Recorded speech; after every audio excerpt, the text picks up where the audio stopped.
I grew up at a time when going to the movies felt like stepping into another world.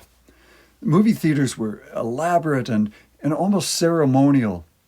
You'd walk in and be met by velvet drapes, carved ceilings, and soft lighting, and often a grand wide staircase lined with mirrors leading up to the auditorium.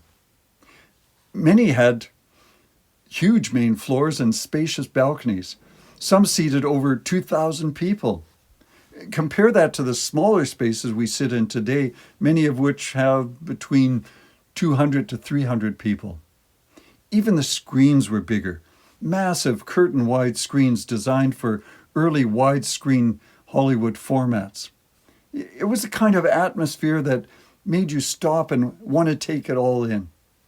So, what were the origins of these theaters and why were they so elaborate and grand?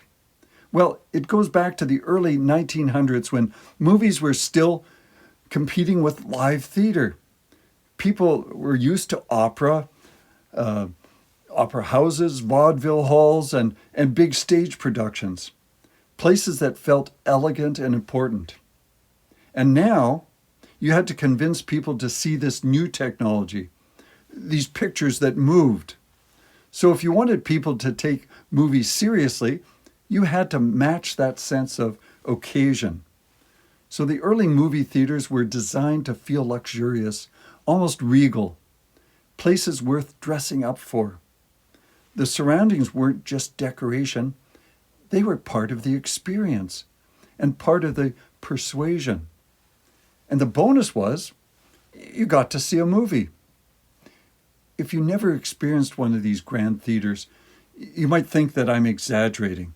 But for those of you that were fortunate enough to experience one of these grand old movie palaces, you know that what I'm saying is no exaggeration at all.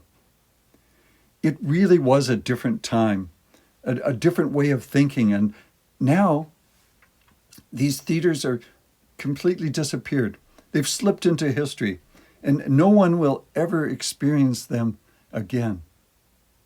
And there's something quietly dramatic and quietly sad about watching a whole part of our cultural world fade into the past.